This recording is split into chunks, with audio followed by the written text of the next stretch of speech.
राहतनी border पर मार किया अपना नजर पर। मातृफूल recording studio.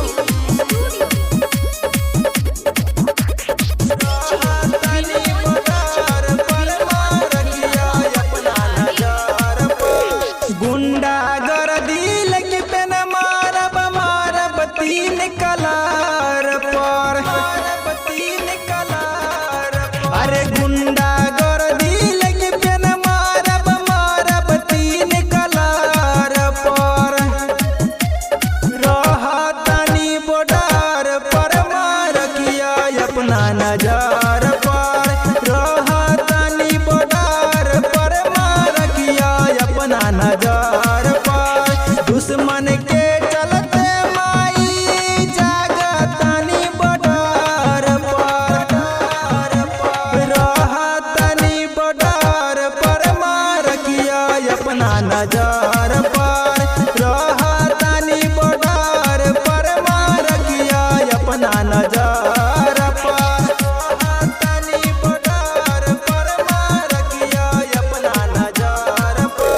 मातृफूल recording studio. राहतनी border पर मार किया अपना नजर पर। नजर पर। राहतनी जंगल माँ जंगल में है। जंगल में है।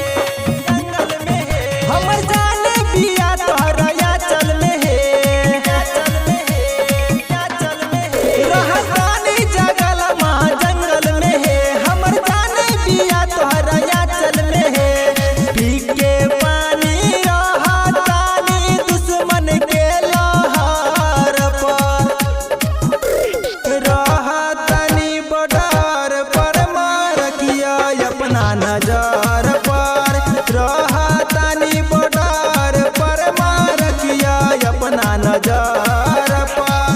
राहतनी बॉर्डर पर मार किया अपना नजर पर। मातृफूल रिकॉर्डिंग स्टूडियो। राहतनी बॉर्डर पर मार किया अपना नजर पर। नजर पर। बनी बेटा तोहर रहब शेर बन के। शेर बन के। शेर बन के। बाटे संग में तू माई हमरा डर नहीं के।